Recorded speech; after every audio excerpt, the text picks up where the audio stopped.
নমস্কার। শনিবারের সন্ধ্যাবেলা অনুষ্ঠানে আপনাদের স্বাগত জানাই। পয়লা মে থেকে আমরা শুরু করেছিলাম শনিবারের সন্ধ্যাবেলা বলে একটি অনুষ্ঠান, যে অনুষ্ঠানে আমরা আপনাদের একটা করে গল্প শোনাব। আগের দিন আমরা পাঠ করেছিলাম নবারুণ ভট্টাচার্যের লেখা মরণদান। আজ আপনাদের আরেকটি গল্প শোনাব। আর যদিও একটু আমি মানসিকভাবে একটু অন্যরকম অবস্থায় আছি, তবুও যেহেতু কথা দিয়েছি আপনাদের শোনাব, তাই অন্যথা হবে না। আজ আপনাদের শোনাব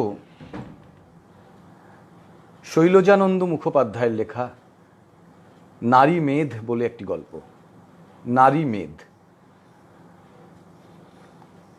আগের দিনে গল্প পাঠ শুনে আপনারা অনেকেই আমাকে খুব প্রশংসা করেছেন, আমার খুব ভালো লেগেছে। আজও আপনারা আমাকে জানাবেন কমেন্ট করে কেমন লাগছে। আপনাদের যদি কোনো সাজেশন থাকে সেটাও আমাদের বলবেন কমেন্ট সেকশনে। 1927 সালে ভারতবর্ষ পত্রিকায় প্রকাশিত হয়েছিল শৈলজানন্দ মুখোপাধ্যায়ের লেখা এই নারী মেধ গল্পটি। আজ সেটাই আপনাদের পড়ে শোনাচ্ছি।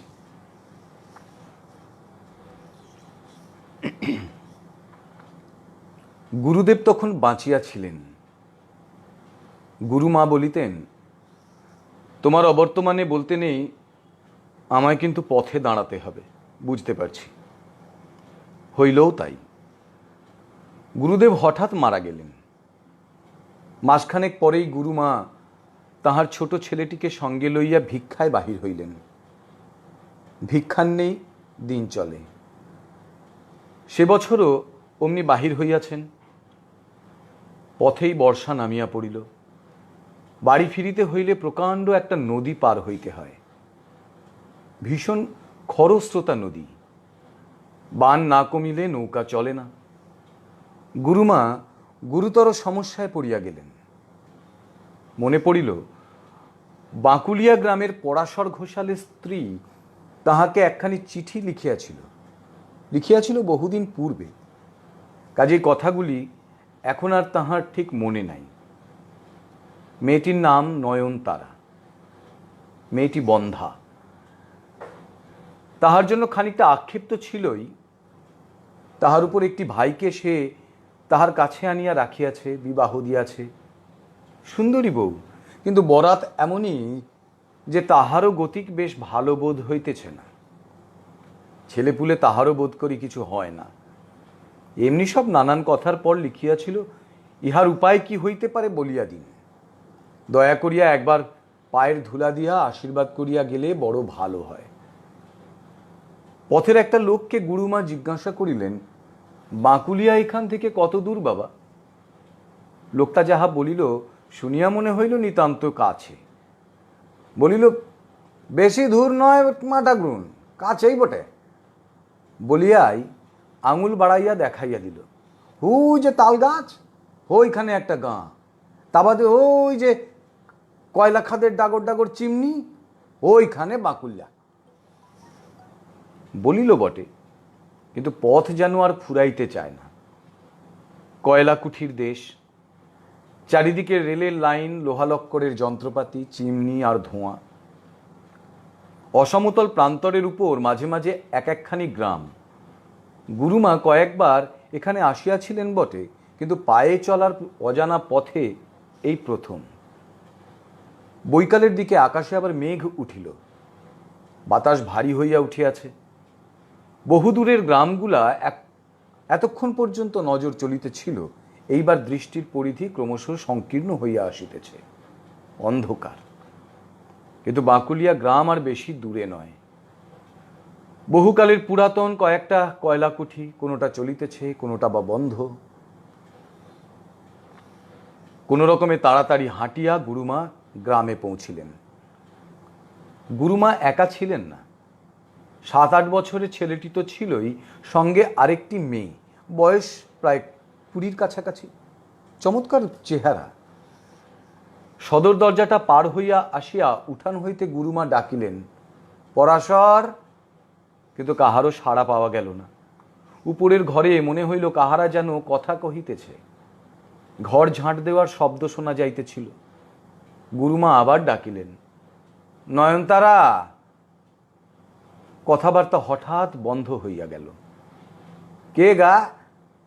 কিন্তু আর দ্বিতীয় প্রশ্নের প্রয়োজন হইল না।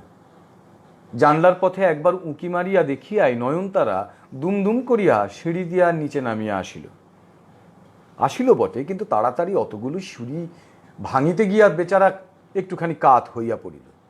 মুখ দিয়া কথা বাহির হয় না, হাঁসফাঁস করিতেই দম যায়। কিন্তু আগন্তুকের অভ্যর্থনার ত্রুটি কিছুই হইল না। পিছন দিক হইতে একটি মেয়ে আসিয়া বসিবার আসন পাতিয়া দিয়া হাত পা ধুইবার জল আনিতে গেল। নয়নতারা অনেকখানি সামলাইয়া লইয়াছিল। চাবি বাঁধা আঁচলটা গলার কাছে এক ফিরতা ফিরাইয়া গুরুমাকে একটি প্রণাম করিয়া পায়ের ধুলা মাথায় ঠেকাইল। গুরুমার সঙ্গে যে মেয়েটি আসিয়াছিল, নয়নতারা তাহাকে কোনোদিন দেখে নাই। ভাবিল বুঝি গুরুমার মেয়ে।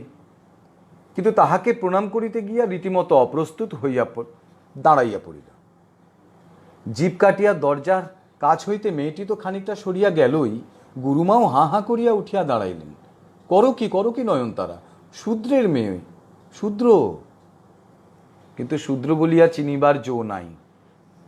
নয়নতারা অবাক হইয়া একবার তাহার মুখের পানে চাহিয়াই ডাকিল, মায়া। বাহিরে জল রাখিয়া মায়া ঘরে ঢুকিল। নয়নতারা বলিল, এসো, পেন নাম করো। ভক্তি ভরে পায়ের ধুলো নিতে হয় আগে, তাও জানো না? কচি খুকি।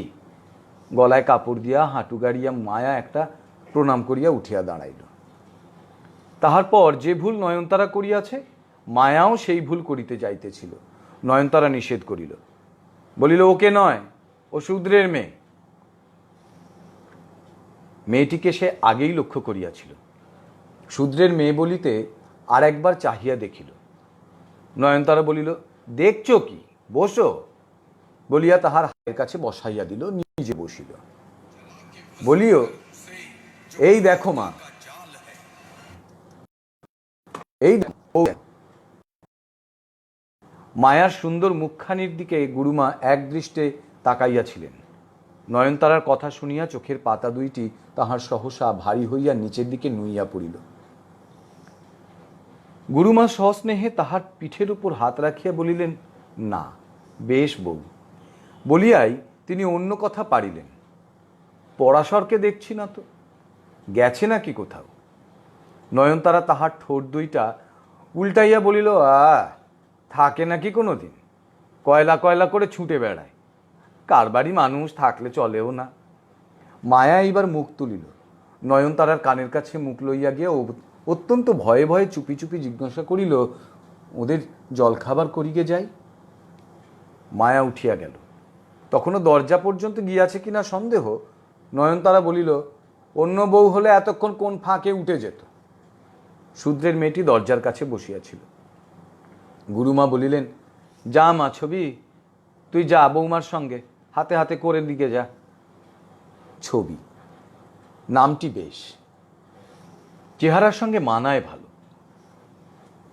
নয়নতারা বলিল, বেশ মেয়েটি, যদি অমনি একটি পেতাম আমি, মাইনে ভাত কাপড় দিয়ে রাখতাম তাহলে। কথাটা শুনিয়া গুরুমা যেন একটুখানি খুশি হইলেন। বলিলেন, লোক চাই তোমার? তা বেশ, ওকে রাখতে পারো। নয়নতারাও অনেকদিন হইতে একটি ঝি খুঁজিতেছিল। বলিল, বেশ মা, ভালোই হলো, মাইনে ঠিক করে তুমি ওকে রেখে যাও তাহলে। নয়নতারা সবুর সহিতেছিল না। বলিল, চলো মা, চলো, তুমি ওই মেয়েটিকে এক্ষুনি বলবে, চলো। গুরুমা বলিলেন, ও আমার একরকম বলাই আছে মা। মেয়েটা কম বয়সে বিধবা হলো, আমার বাড়ির কাছেই বাড়ি। বাড়িতে ওর কেউ নেই, একটা ভাই আছে, 12 মাস বিদেশেই থাকে। বোনের খোঁজ খবর নেওয়া দূরে থাক, নাম পর্যন্ত করে না। কেঁদে আমার কাছে এসে পড়ল। বললাম, থাক, এখান ওখান যাওয়া আসা তো করি, ভালো ঘরটর দেখে রেখে যদি দিতে পারি কোথাও তো দেব, থাকবি। নয়নতারা আশ্বস্ত হইল। কথায় কথায় আসল কথাটাই এতক্ষণ তাহার মনে ছিল না। জিজ্ঞাসা করিল, হ্যাঁ মা, গুরু ঠাকুর মরবার সময় তোমায় কিছু বলে যাননি? গুরুমা বলিলেন, কেন বলো তো? কই না। কথাটা বলিতে নয়নতারার একটুখানি লজ্জা করিতেছিল। খানিক থামিয়া বলিল, সেই জন্যই চিঠি লিখেছিলাম। আমায় একটা কবজ দেবেন বলেছিলেন, সে কবজ নিলে নাকি হবার তো আশা ভরসা কিছুই দেখছি না মা, তবু একবার নিয়ে দেখতাম। নয়নতারা মনের কথাটি এতক্ষণে তিনি বুঝিতে পারিলেন। ঘাড় নাড়িয়া বলিলেন, কবচ? না মা, কবচের কথা তো কিছু বলে যাননি, তবে আমাদের ষষ্ঠীতলার ফুল একটা তোমাকে পাঠিয়ে দেব গিয়ে। নয়নতারার চোখ দুইটি সহসা উজ্জ্বল হইয়া উঠিল। বলিল, কি করে খেতে হয়? গুরুমা বলিলেন, খেতে হয় না মা, একটি মাদুলির ভেতর নিয়ে ভক্তি করে ধারণ করতে হয়। মায়ের কৃপা যদি হয় তো হতেও পারে। এমন সময় ষষ্ঠীচরণ মায়ের কাছে আসিয়া কানে কানে বলিল, আমার ঘুম পাচ্ছে মা, ঘুমোবো। ছোট ছেলে অতখানি পথ হাঁটিয়া আসিয়াছে, ঘুম পাইবারই কথা। গুরুমা বলিলেন, ঘুমো ওইখানে, বলিয়া তিনি ঘরের মেঝেটি দেখাইয়া দিলেন। নয়নতারা বলিল, ও যেমন হয়েছে দুখানা খেয়েই ঘুমোক। চলো মা, দেখি ওরা কি করছে, চলো। নয়নতারা তাহাদের লইয়া রান্নাঘরে গিয়া ঢুকিল। নয়নতারা বলিল, খান কতক লুচি আগে ভেজে নিয়ে ষষ্ঠীচরণকে খাইয়ে দাও, ওর ঘুম পেয়েছে। বলিয়াই ছবির দিকে তাহার নজর পড়িল। এখানে থাকিবার কথাটা এখনো তাহাকে বলা হয় নাই। গুরুমা তাহার মনের কথাটা যেন টের পাইলেন। বলিলেন, ছবি, তুই থাক এইখানে, খেতে পাবি, পড়তে পাবি, মাসে মাসে 2-4 টাকা মাইনেও পাবি, মন্দ কি? ছবি তাহার কালো ঢলঢলে হরিণের মতো চোখ দুইটি তুলিয়া গুরুমার মুখের দিকে একবার তাকাইল। তাহার পর ঘাড় নাড়িয়া সম্মতি জানাইয়া আবার কাজ করিতে লাগিল। ছবি এখানে থাকিবে। মায়াই যেন খুশি হইল সবচেয়ে বেশি। ষষ্ঠীচরণকে নিজের খাটের এক পাশে শোয়াইয়া দিয়া ছবিকে লইয়া মায়া পাশের ঘরে চলিয়া গেল। বলিল, তুমি রইলে এখানে, খুব ভালো হলো ভাই। অনেক দিন পরে মায়ার মুখে হাসি দেখা গেল। হাসিয়া সে ছবিকে 2 হাত দিয়া জড়াইয়া ধরিল। বলিল, কথা কয়ে বাঁচব। ছবিকে সে যেন দাসী বলিয়া ভাবিতেই পারিল না। আলাপ পরিচয় জমিয়া উঠিল। অনেক দিনের পর কথা কহিতে পাইয়া আজ সে অনেক কথাই বলিয়া ফেলিল। সে যে গরিবের মেয়ে, বড়লোকের বাড়িতে সুখে থাকিবে ভাবিয়া বাবা তাহার এখানে বিবাহ দিয়াছিলেন, এই কথাটাই ছবিকে সে অনেক রকম করিয়া বুঝাইয়া বলিল। বলিল, ভাত কাপড়ের সুখ আর চাই নে ভাই, স্বামীর সুখও যথেষ্ট পেয়েছি, এইবার একবার ছাড়া পেলেই বাঁচি। ছবি কিন্তু একটি কথাও কহিল না। জানলার কাছে তাহার পায়ের গোড়ায় হেঁট মুখে বসিয়া রহিল মাত্র। এই সময় সিঁড়ির ওপর চটি জুতার শব্দ শুনিয়া মায়া বলিল, বাবু এলেন। ছবি ধর্মর করিয়া উঠিতে যাইতেছিল, মায়া তাহার হাত ধরিয়া নিরস্ত করিল। চুপি চুপি বলিল, বসো, আসবে না, ও ঘরে আলো আছে। কিন্তু চটির শব্দ ও ঘরে ঢুকিয়াই আবার বাহির হইয়া আসিল। এ ঘরের সুমুখ দিয়াও একবার পার হইয়া গেল। খাটের আড়ালে অন্ধকারে যে মানুষ বসিয়া আছে বাহির হইতে কিছুই সে টের পাইল না। খানিক বাদে পঞ্চু পাশের ঘর হইতে দিদি দিদি বলিয়া চেঁচাইতে লাগিল। রান্নাঘর হইতে দিদি বলিল, যাই। গুরুমাকে সেইখানে বসাইয়া রাখিয়া হাঁসফাঁস করিতে করিতে নয়নতারা উপরে উঠিয়া আসিল। কিন্তু ঘরে ঢুকিয়া দেখে সাদা ধবধবে বিছানার উপর কালো অঙ্গ বিছাইয়া হাত পা ছড়াইয়া পঞ্চু তাহার ভুঁড়ি নাচাইতেছে। আর খাটের এক পাশে মেঝের উপর 2 কানে 2টা হাত দিয়া ষষ্ঠীচরণ নীরবে দাঁড়াইয়া আছে। দিদি ঘরে ঢুকিয়াই ষষ্ঠীচরণের দুরবস্থা দেখিয়া একটুখানি শশব্যস্ত হইয়া উঠিল। একি রে, একি, এ যে? পঞ্চু বলিল, বিছানার উপর শুয়েছিল। কে বেটার ছেলে? লবাবপুত্র। ওরে থাম থাম, গুরু ঠাকুরের ছেলে আমাদের, গুরুমা এসেছেন।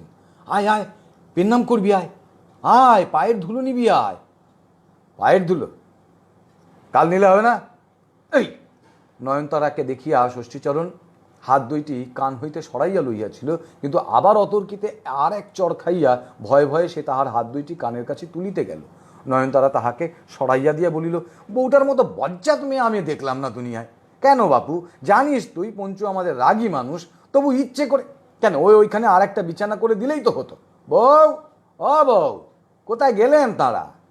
নয়নতারা আবার ফিরিয়া দাঁড়াইয়া বলিল, একটা ঝি রাখলুম পঞ্চু, দেখবি বেশ ভালো মেয়ে, গুরুমার সঙ্গে এসেছে, চায়ুর মেয়ে।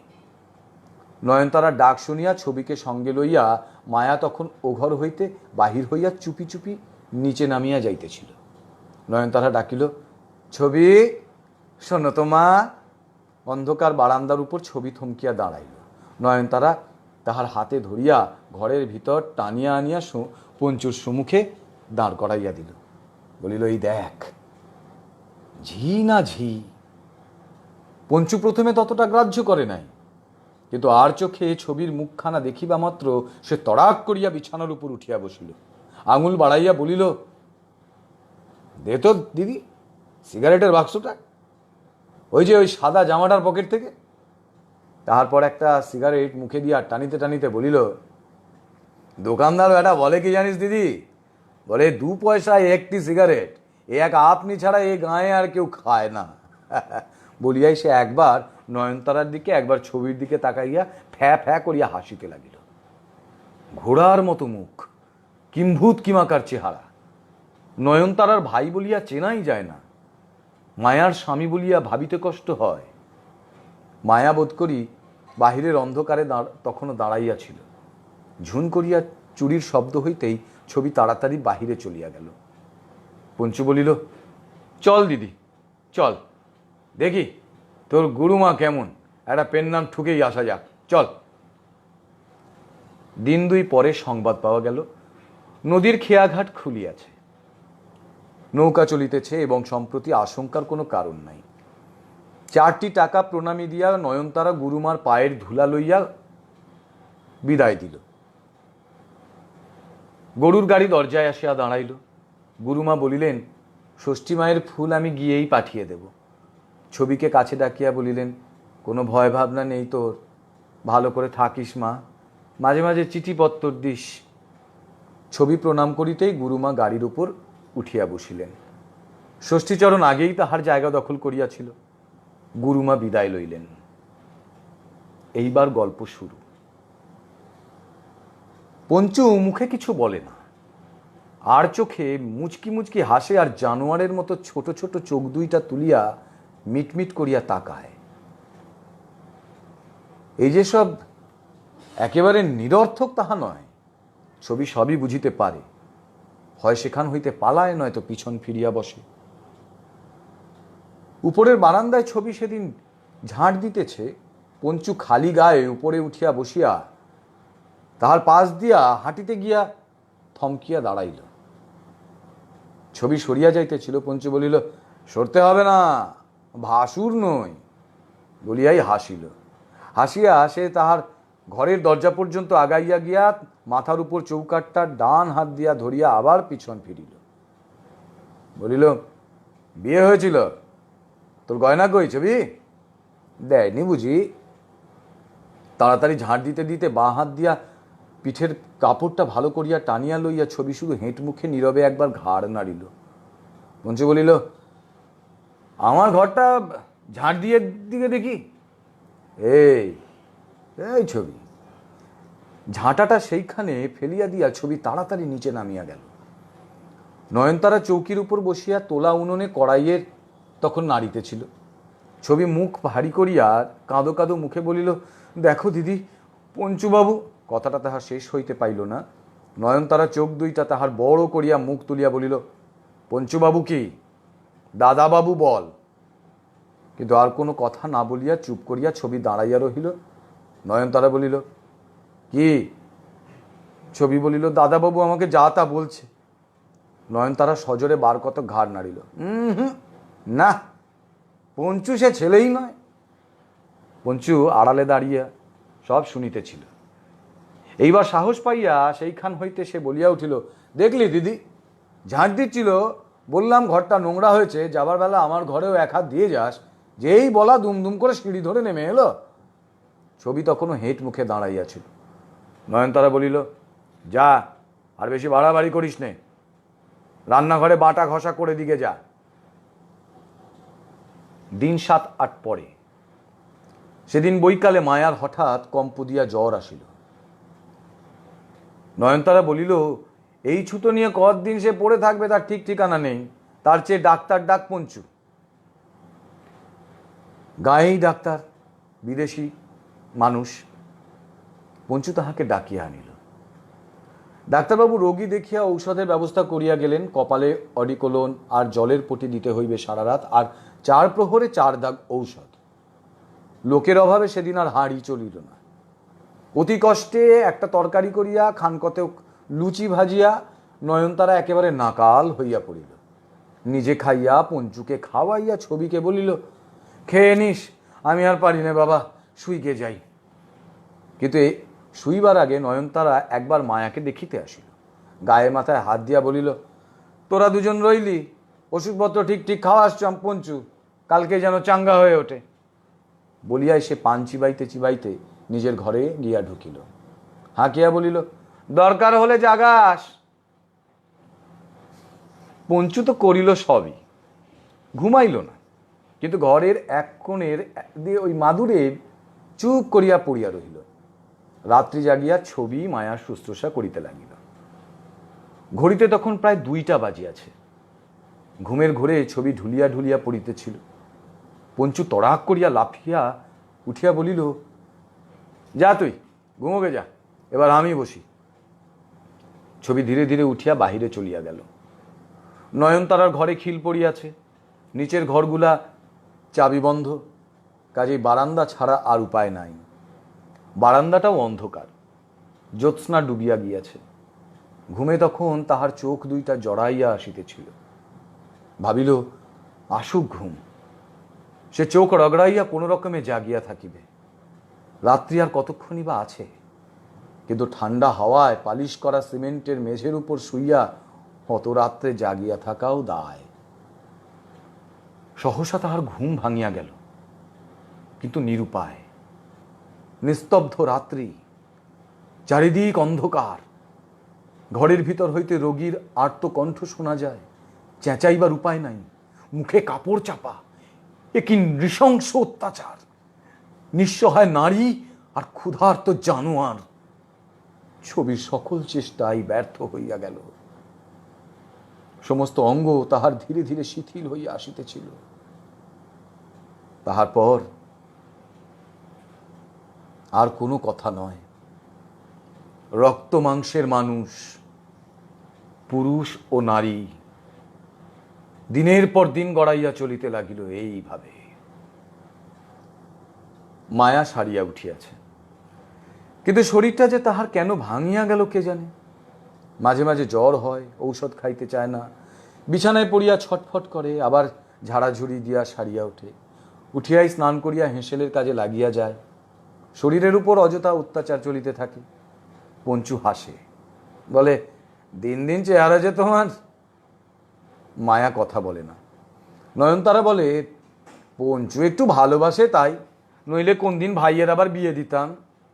মায়া এবার আর চুপ করিয়া থাকিতে পারে না।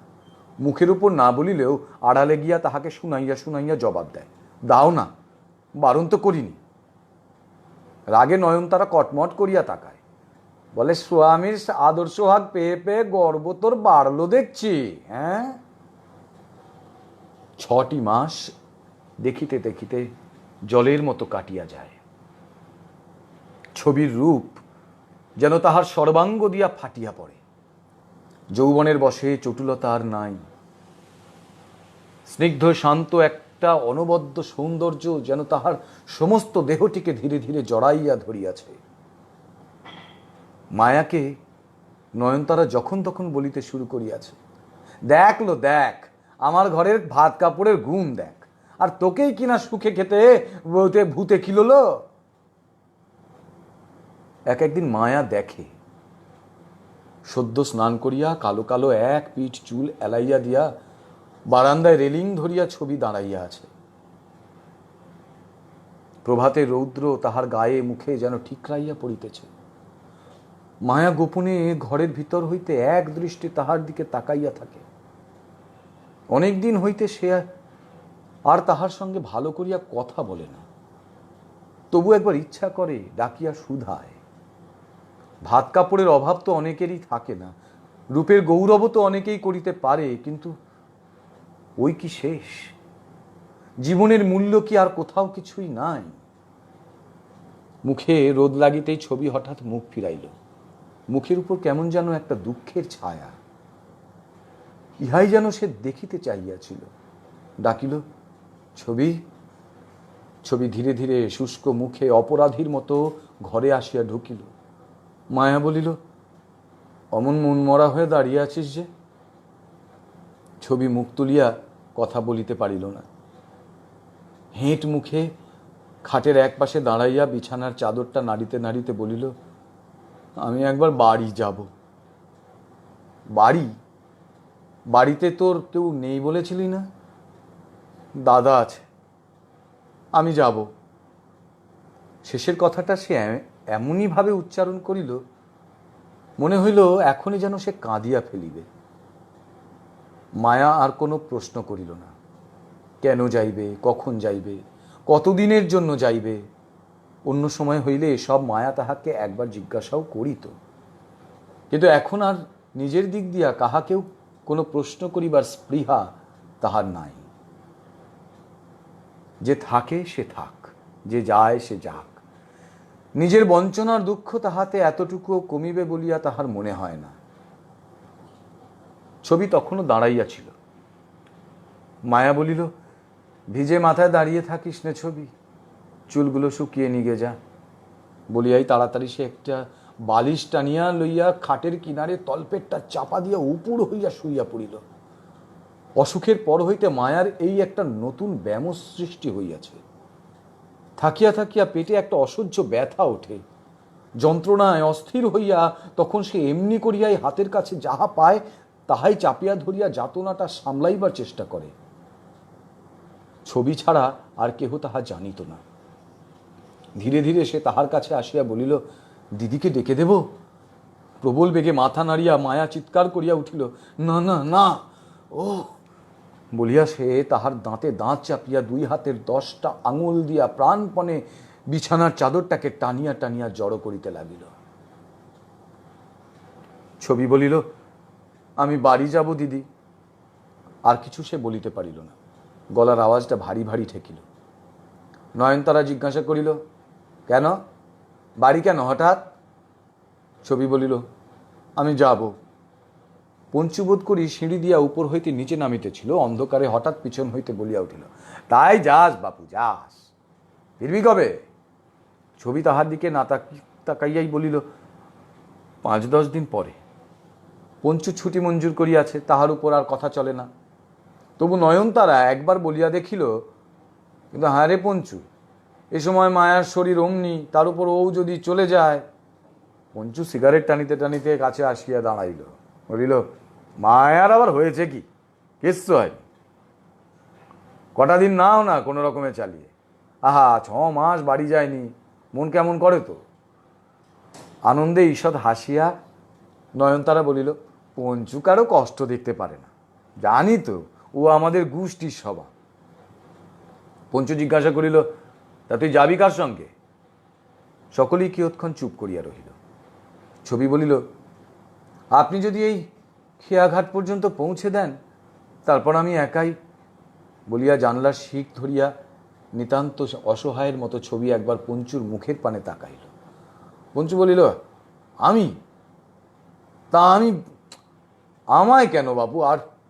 আর কেউ? আচ্ছা দেখা যাবে, তাই সময় যদি পাই তো। আচ্ছা দেখা যাবে। বলিয়া কথাটাকে তেমন আবল না দিয়া চটি চটপট করিয়া সিগারেটের ধোঁয়া উড়াইয়া পঞ্চু তাড়াতাড়ি বাহির হইয়া গেল। সেদিন দুপুরবেলা পঞ্চু তাহার চোখে একটা কালো রঙের ঠুলি দেওয়া ডাগর চশমা পরিয়া ছাতা হাতে লইয়া বলিল, চল। ছবি প্রস্তুত হইয়াই ছিল। নয়নতারার দেওয়া 12টা টাকা খুঁটে বাঁধিয়া তৎক্ষণাৎ সে তাহার পিছন ধরিল। পঞ্চু সেই যে গেল, বাড়ি ফিরিল রাত্রি প্রায় দ্বিপ্রহরের পর। মায়া কোনো কথাই জিজ্ঞাসা করিল না। নয়নতারা বলিল, এত দেরি যে? পঞ্চু বলিল, বাপ রে বাপ, দিয়ে এলাম সে খেয়াঘাট পেরিয়ে অনেক দূর। তাই তো, অতখানা পথ। নয়নতারা বারে বারে বলিতে লাগিল, অত বড় সমর্থ মেয়ে একা যাবে? পরদিন বেলা তখন প্রায় 1টা বাজে। কয়েকদিনের অনাবৃষ্টিতে মাটি আবার তাতিয়া আগুন হইয়া উঠিয়াছে। চারিদিকে আগুনের হলকা বহিতেছিল। উন্মুক্ত মাঠের উপর রৌদ্রের ঝিলিমিলি। ঘোড়ায় চড়িয়া ডাক্তারবাবু ভিন্ন গ্রামে ডাক গিয়াছিলেন। কাঁকর পাথরে হোঁচট খাইয়া খাইয়া ঘোড়াটা একেবারে হয়রান হইয়া পড়িয়াছে। লোহার শিকল পড়া মুখের চোয়াল বাহিয়া সাদা সাদা ফেনা গড়াইতেছিল। ডাঙালপাড়ার কোড়াদের কয়েকটা ছেলে পথের মাঝেই ডাক্তারকে আটকাইয়া ফেলিল। ব্যাপার কি জানিবার জন্য ডাক্তারবাবু ঘোড়া হইতে নামিয়া পথের পাশে প্রকাণ্ড একটা নিম গাছের ছায়ায় গিয়া দাঁড়াইলেন। ছেলেগুলো জানাইল, তাহাকে একবার ওই পথেই একটা রোগী দেখিতে যাইতে হইবে, বেশি দূরে নয়। ওই যে ওই মাঠের মাঝখানে পুরনো কয়লা খাদের ভাঙা চিমনি আর ইঞ্জিন ঘরটা দেখা যাইতেছে, তারই পাশে একটা শেওড়া গাছের তলায় একটা মেয়ে যন্ত্রণায় অস্থির হইয়া ছটফট করিতেছে। কতক্ষণ বাঁচিয়া আছে তা জানে না, এতক্ষণ বাঁচিয়া আছে কিনা সন্দেহ। তাহাকে যাইতেই হইবে। ডাক্তারবাবু ভালো মানুষ, সহজেই রাজি হইলেন। ঘোড়ার উপর আবার চড়িয়া বসিয়া বলিলেন, চল। ঘোড়ার আগে এই ছেলেগুলো মাঠের উপর দিয়া ঊর্ধ্বশ্বাসে ছুটিয়া ছুটিয়া সেইখানে গিয়া হাজির হইল। কিন্তু ঘোড়া হইতে নামিয়াই তাহার বিস্ময়ের আর অবধি রইল না। যাহা দেখিলেন তাতে বিস্মিত হইবারই কথা। দেখিলেন আলুলায়িত কেশা পরম সুন্দরী এক নারী। দেখিলে ভদ্র ঘরের মেয়ে বলিয়াই মনে হয়। অর্ধ উলঙ্গ অবস্থায় সেই ছায়া লেশহীন শুক্ল পাথরের ডাঙার উপর গড়াগড়ি দিয়া ছটফট করিতেছে। কাঁকড়ে পাথরে সর্বাঙ্গ তাহার ছড়িয়া গিয়াছে। সাদা ধপধপে গায়ের চামড়ায় আঁচড় লাগিয়া রক্ত ফুটিয়া জায়গায় জায়গায় লাল হইয়া উঠিয়াছে। ডাক্তারবাবু কাছে গিয়া দাঁড়াইলেন। জল জল বলিয়া পাগলের মতো মেয়েটা একবার চিৎকার করিয়া উঠিল এবং গড়াইয়া গড়াইয়া একটুখানি আগাইয়া আসিয়া ডাক্তারবাবু পা দুইটা সে দুহাত দিয়া জড়াইয়া ধরিয়া কাতর কণ্ঠে কহিল, বাঁচান, আমায় বাঁচান বাবু। দেখিলে কষ্ট হয়। ডাক্তারবাবু বসিয়া পড়িলেন। বলিলেন, কি হচ্ছে মা তোমার? আমার? মেয়েটি উপুর হইয়া পড়িয়াছিল, মুখ তুলিয়া চাহিল। শেওড়া গাছের তলায় যে মেয়ে ছায়াটুকু পড়িয়াছিল সেটুকু ছায়াই নয়, তবু সে গরম মাটি হইতে সেই দিকে একটুখানি সরিয়া গিয়া বলিল, জ্বলে গেল, ভেতরটা আমার পুড়ে গেল বাবু। কিন্তু ইহার কারণ যে কি হইতে পারে এবং মেয়েটি এই জনশূন্য মাঠের মাঝখানে আসিলই বা কেমন করিয়া, কোথায় বাড়ি, কেন আসিয়াছে, কিছুই না বুঝিতে পারিয়া ডাক্তারবাবু একটুখানি মুশকিলে পড়িলেন। মেয়েটি হঠাৎ বলিয়া উঠিল, ওই দেখুন, ওই দিকে দেখুন, দেখে আসুন ওইখানে। বলিয়াই সে হাত বাড়াইয়া অদূরে কি যেন দেখাইয়া দিল। ডাক্তারবাবু এতক্ষণ দেখতে পাননি। সেই দিক পানে চাহিয়াতেই নজরে পড়িল কাছেই একটা পাথরের পাশে কি যেন পড়িয়া রহিয়াছে। উঠিয়া কাছে গিয়া দেখিলেন বিড়ালের ছানার মতো কি একটা জিনিস শুকাইয়া কাঠ হইয়া পড়িয়া আছে। সর্বাঙ্গে তাহার পিঁপড়া ধরিয়াছে। জুতা দিয়া একটুখানি নাড়িয়া দিতেই পিঁপড়াগুলা সরিয়া পড়িল। তখন স্পষ্ট দেখা গেল নিতান্ত খর্বাকৃতি অপরিণত একটা মানব শিশু। একান্ত অনিচ্ছায়, নিতান্ত অবহেলায় সেটাকে বোধ করি হত্যা করিয়া মাতৃগর্ভ হইতে টানিয়া বাহির করা হইয়াছে। ভ্রূণের মধ্যে মুখ, চোখ, আকার প্রকার তখনও ভালো করিয়া গড়িয়া ওঠে নাই। ডাক্তারবাবু সর্বাঙ্গ রোমাঞ্চিত হইয়া উঠিল। বুঝিতে তাহার আর কিছু বাকি রহিল না। কণ্ঠস্বর সহসা তাহার একটু রুক্ষ হইয়া উঠিল। মেয়েটির কাছে ফিরিয়া আসিয়া জিজ্ঞাসা করিলেন, কে কে করলে এ কাজ শুনে? কোত্থেকে এলে তুমি? মেয়েটি কাঁদিতেছিল। মুখ তুলিয়া অতি কষ্টে কাপড় চোপড় সামলাইয়া উঠিয়া বসিবার চেষ্টা করিল, কিন্তু পারিল না। কাঁপিতে কাঁপিতে আবার তেমনি শুইয়া পড়িয়া বলিল, পঞ্চুবাবু, এ সর্বনাশ আমার, পঞ্চুবাবু। জিভ দিয়া ঠোঁট দুইটা চাটিয়া মেয়েটি আবার বলিল, ঝি ছিলাম, ওদের বাড়ি ঝি ছিলাম, ছবি, আমার নাম ছবি। ছবি থামিল না, যন্ত্রণায় কাতর হইয়া ছটফট করিতে করিতে অস্পষ্টভাবে একে একে সব কথাই বলিয়া ফেলিল। ডাক্তারবাবু শুনিলেন, বলিল, যাহা হোক একটা কিছু প্রতিকার করিতে বলায় পঞ্চু নাকি কাল বৈকালে তাহাকে এইখানে লইয়া আসে। জীবনে কোঁড়া আর এক মাগি ধাইয়ের সঙ্গে আগে হইতেই কথাবার্তা সব ঠিক হইয়াছিল। ওই যে ওইখানে পুরনো কয়লা খাদের ভাঙা একটা ইঞ্জিন ঘরের 3 পাট দেয়াল এখনো যেখানে দাঁড়াইয়া রহিয়াছে, তাহারই ভিতর কি কষ্টে যে তাহাদের গত রাত্রিটা কাটিয়াছে তাহা একমাত্র সেই জানে। জীবনে কোড়া ও ধাইমাগি টাকা লইয়া ঔষধ দিয়া ছেলেটাকে নষ্ট করিয়া বাহির করিয়া দিয়াছে, আর কিছুই তাহারা করিতে পারে নাই। পঞ্চুও কাল অনেক রাত পর্যন্ত এখানে ছিল, সকালে আসিব বলিয়াও আর আসিল না। রাত্রে যন্ত্রণা যখন তাহার খুব বেশি হয়, ছবি নাকি ডাক্তারকে খবর দিবার জন্য পঞ্চুর হাতে পায়ে ধরিয়াছিল। পঞ্চু রাজি হয় নাই, চোখ রাঙাইয়া বলিয়াছিল, খবরদার, জানাজানি করবি তো এই ধস ছাড়া খাদের মুখে ঠেলে ফেলে দেব। ভয়ে সে আর কিছু বলিতে পারে নাই। তাহার কাপড়ের খুঁটে ছিল 12টা টাকা, তার মধ্যে 10টা টাকা জোর করিয়া কাড়িয়া লইয়া ধাইমাগি পালাইছে। আর জীবনে কোড়া সেই যে রাত্রে কখন চলিয়া গিয়াছে, তাহার পর এ পথ আর মারায় নাই। সকালে অতি কষ্টে ওই মরা ছেলেটাকে হাতে লইয়া কোনো রকমে সে এইখানে চলিয়া আসে। কোড়াদের ছেলেগুলো তখন গরু চড়াইতেছিল। ডাক্তার ডাকিবার জন্য তাহাদের সে 1টি টাকা দিয়াছে, আর 1টি টাকা ছবি তাহার খুঁট হইতে খুলিয়া ডাক্তারের পায়ের কাছে ফেলিয়া দিল। যা করতে হয় করুন বাবা, বাঁচব না তা তো জানি, তবে 1 গ্লাস জল, কাঁচা জল, তা হোক। ডাক্তারবাবু উঠিলেন। কোড়াদের ছেলেগুলো তখনও দাঁড়াইয়া ছিল। টাকাটা তাহাদের হাতে দিয়া ডাক্তারবাবু বলিলেন, ডাক তো জীবনেকে। ডাঙালপাড়ার সম্মুখে দেখিতে পাওয়া যায়, বেশি দূরে নয়। কিন্তু ছেলেগুলো সকলেই সমস্যারে বলিয়া উঠিল, ঘরে তো নাই, ও পলাইছে বাবু। পালানোই উচিত, কিন্তু মেয়েটাকে কোথাও একটুখানি ছায়ায় লইয়া যাইতে পারিলে ভালো হয়। ডাক্তারবাবু এদিক ওদিক চাহিয়া দেখিলেন, কাছাকাছি গাছ কোথাও নাই। ছবি তখন দাঁতে দাঁত চাপিয়া ঘন ঘন নিঃশ্বাসটা নিতেছে।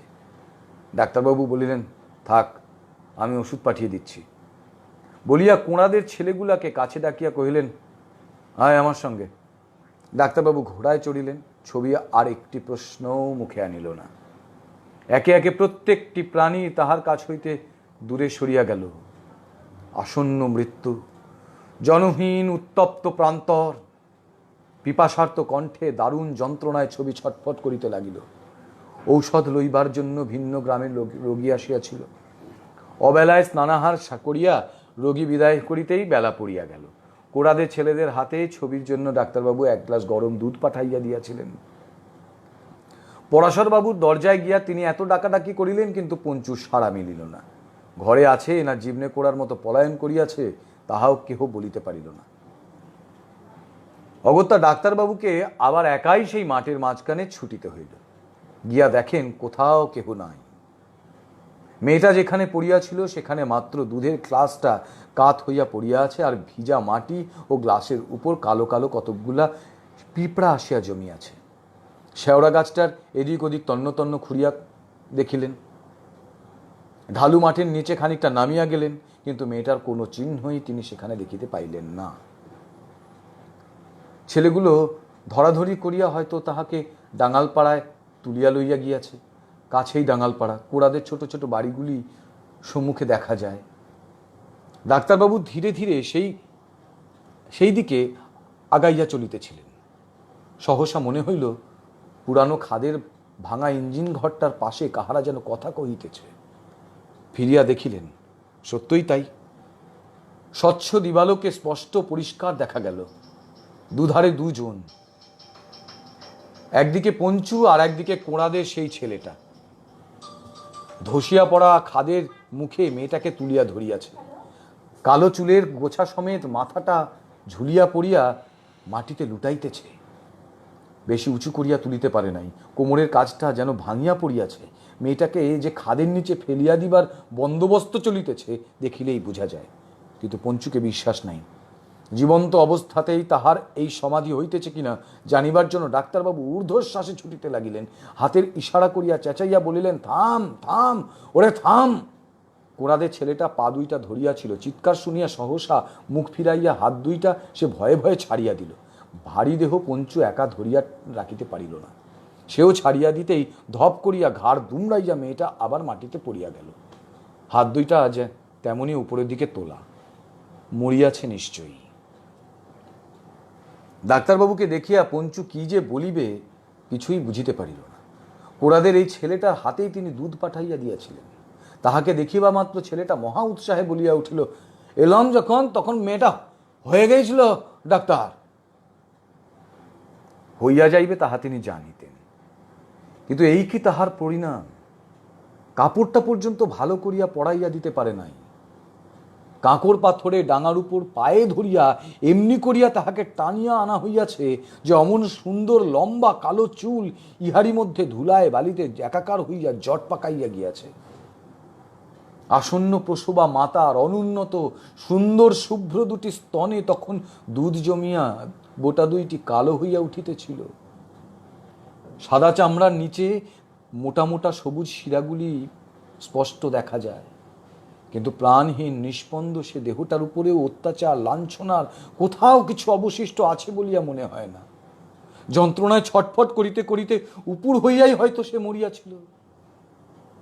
তেমনি করিয়াই অতখানা পথ ঘষিয়া বাঁধিয়া তাহাকে টানিয়া আনিতে গিয়া মুখ হইতে বুক পর্যন্ত ধারালো পাথরের কুচিতে মৃতদেহটাকে কাটিয়া ছিঁড়িয়া একাকার করিয়া দিয়াছে। কিন্তু তবুও সে তাহার চিররুদ্ধ চোখ দুইটি খোলে নাই। মুখের উপর কেমন যেন একটা নিষ্কৃতির প্রশান্ত ছায়া পড়িয়াছে বলিয়া মনে হইতেছিল। জীবনে যাহা বুঝিতে পারে নাই, অভাগী মরণে তাহা বুঝিল কিনা কে জানে। আর দেরি নয়, ডাক্তারবাবু বোধ করি সেই কথাই বলিতে যাইতেছিলেন। বঞ্চুর আর সবর সহিল না, বলিল, বাস আর দেখতে হয় না, ধর। দুজনে আবার তেমনি ধরাধরি করিয়া বার কতক দোলা দিয়া মৃতদেহটাকে খাদের চানকের মুখে ছুড়িয়া দিল। গভীর খাদের নিচে মুহূর্তের মধ্যে কোথায় যে সেটা তলাইয়া গেল কে জানে। পতনের শব্দটি পর্যন্ত কানে আসিয়া পৌঁছিল না। পঞ্চু এতক্ষণে বোধ করি প্রশান্তি লাভ করিল। স্বস্তির একটা নিঃশ্বাস ফেলিয়া বলিল, বাস। কিন্তু ডাক্তার, ভারী অন্যায় তোমার, গায়ে সব জানাজানি হয়ে গেল তো। ডাক্তার নীরবে শুধু একবার তাহার মুখের পানে তাকাইলেন। চোখ দুইটি তার লাল। পঞ্চু সম্ভবত মদ খাইয়াই আসিয়াছে। প্রত্যুত্তরে ডাক্তার একটি কথাও বলিলেন না। কোড়াদের ছেলেটা পঞ্চুর কাছে হাত পাতিয়া কি যেন চাহিতেছিল। পঞ্চু বলিল, আবার 2 টাকা পেয়েছিস তো? সে তো রত্না ভগার টেবো, ভাগ। বলিয়া পঞ্চু তাহাকে এক ধমক দিতেই ছেলেটা চলিয়া যাইতেছিল। ডাক্তারবাবু নিজের পকেট হইতে একটি টাকা তাহার হাতে দিয়া বলিলেন, যা, গোলমাল করিস না। গোলমাল না বাবু, ও ছোট লোক আমরা, ও হই মাঠে গরু চড়াই বাবু। আনন্দে অধীর ছেলেটা তাহার কথার খেই হারাইয়া ফেলিল। ডাক্তারবাবু অন্য পথ ধরিলেন। মাই রে, আর কি। পঞ্চু তাহার হাতের মুঠোয় একটা টাকা গুজিয়া দিয়া বলিল, পঞ্চু গাঙ্গুলির দেনা পাওনা হাতে হাতে বাবা। বলিয়া সে দাঁত বাহির করিয়া হাসিতে লাগিল। টাকাটি পকেটে ফেলিয়া দিয়া ডাক্তারবাবু ঘাড় নাড়িয়া বলিলেন, যাও। যাব আর কোথা। দিনের আলো তখন সবে মাত্র ডুবিয়া আসিতেছে। পঞ্চু এদিক ওদিক তাকাইয়া বলিল, চলো তোমার সঙ্গেই যাই। বুঝা গেল শেওড়া গাছটার তলা দিয়া এখন আর সে একা পার হইতে চায় না। ডাক্তারবাবু আগে আগে চলিতেছিলেন। পঞ্চু কেবলই তাহার গা ঘেঁষিয়া অনর্গল বকিতে বকিতে পাশে আসিয়া দাঁড়াইতেছিল। মেয়েটার চেহারাটা খাসা ছিল নাকি বলো ডাক্তার? কিন্তু অমনি হয়, ও সব বজ্জাত মেয়ের শেষকালটা ঠিক অমনি মাঠে ঘাটে প্রাণটা হারায়। তাও ভাগ্যিস খবর পেলাম, নইলে আবার পুলিশের হ্যাঙ্গাম। তার চেয়ে এ বরং। পঞ্চু একটুখানি গর্বের হাসি হাসিল, বলিল, আচ্ছা তুমি কেমন করে টের পেলে বলো তো ডাক্তার? তখন প্রায় শেষ। হ্যাঁ, কি বলো? কথাটা তো কইতে টইতে পারেনি, কি বলো? ডাক্তারবাবু অন্য কথা পারিলেন। বলিলেন, আমি একটা রুগী দেখে এই দিক দিয়ে একটু ঘুরে যাব পঞ্চু, তুমি বাড়ি যাও। হ্যাঁ, কি এমন লাখ টাকার রুগী রাত্রিবেলা দেখতে যাবে? চলো না দাদা, আর একটু, এই তো এসে গেছি, গল্প করতে করতে, এই আর কতক্ষণ। ডাক্তারবাবু চলিলেন। পঞ্চু আবার বলিতে লাগিল, তা মেয়েটা যদি আমাকে আগে জানাতো তাহলে না হয় তোমাকে বলে কয়ে গোপনে গোপনে, আর এই ব্যাপারটা কার দ্বারা হয়েছে বুঝতে পারছো? বলিয়া সে ডাক্তারের কানের কাছে মুখখানা একটুখানি আগাইয়া আনিয়া বলিল, আমার ওই ভগ্নিপতিটি তো আর কম নয়, ওই যে পড়াশর পাতলা খিটখিটে লোকটি, ওই যে চুপ করে করে থাকে আর মাঝে মাঝে দু একদিন আসে, ওরই কম্য। আমি চিনি তো, আমি ওকে বহুত দিন থেকে চিনি। হাসিবেন কি কাঁদিবেন ডাক্তারবাবু কিছুই ঠিক করিতে পারিলেন না। এত বড় অপরাধ করিয়া মানুষ এমন অনর্গল মিথ্যা বলিতেও পারে? ঘরের দুয়ারে আসিয়া পৌঁছিয়াছিল। এবার সে আর একটি কথাও বলিল না। ঘরে ঢুকিয়া ডাক্তারের মুখের উপরেই সদর দরজাটা বন্ধ করিয়া দিল। আলো, আলো কই দিদি, আলো! অন্ধকারে দাঁড়াইয়াই পঞ্চু চিৎকার করিতেছিল। লণ্ঠন লইয়া নয়নতারা ঘর হইতে তাড়াতাড়ি বাহির হইয়া আসিল। পঞ্চু, আরে সে কখন বেরিয়েছিলি? পঞ্চু ঘরে ঢুকিলে নয়নতারা বলিল, আরে কি যেন শুনছি পঞ্চু, ওর নাম করে বলছে সব, ওই বাবুর বাড়ির ঝি নাকি কোথায়, আরও কি যেন সে বলিতে যাইতেছিল। পঞ্চু হাসির চোটে সব চাপা পড়িয়া গেল। দেখ দেখি লোকের কেমন কথা, এই তো আসছি আমরা সব, সেই শুনেই তো গিয়েছিলুম আমি, ডাক্তারবাবু, আরও এক গাদা লোক। কোথা পাবি? ও তন্ন তন্ন খুঁড়ে করে খুঁজে দেখে এলাম, কোথাও করতে এতটুকু চিহ্ন পর্যন্ত নেই। তাই হোক। মস্ত একটা নিঃশ্বাস ফেলিয়া নয়নতারা বলিল, গুজব তাহলে। মায়া কিন্তু গুজবটা অবিশ্বাস করিতে পারে নাই। সে তখন দোতলার ঘরে জানালার উপর বসিয়া বসিয়া বাহিরে অন্ধকারের দিকে এক দৃষ্টে তাকাইয়া ছবির কথাই ভাবিতেছিল তাহার সেই রূপের কথা। সে রূপ যে নারীর নয়, সে রূপ মায়ের, তাহা সে তখনই সন্দেহ করিয়াছিল, কিন্তু মুখে কিছুই বলিতে পারে নাই। যাবার বেলা একটা প্রণাম করিয়া বলিয়া গেল, আবার ফিরি তো দেখা হবে বৌদি। গোপন করিয়াছিল ভয়ে, ভয় লজ্জা হবারই কথা, কিন্তু দোষ তাহার এক বিন্দু নাই। অপরাধ যে কাহার তাহা সে জানে। সহসা পঞ্চুকে সেই ঘরে প্রবেশ করিতে দেখিয়া অন্ধকারে অদ্ভুত কিছু দেখিলে মানুষ যেমন করিয়া আতঙ্কে চিৎকার করিয়া ওঠে, মায়াও তেমনি হঠাৎ অজান্তে চেঁচাইয়া উঠিল। পঞ্চুর রাগ হওয়া অস্বাভাবিক নয়, এমনিভাবে সে তাহার দিকে আগাইয়া গেল। মনে হইল ইহার জন্য তাহাকে সে ভয়ঙ্কর কিছু শাস্তি দিবে, হয়তোবা মারিয়াই বসিবে। কিন্তু মারিল না, শাস্তিও দিল না।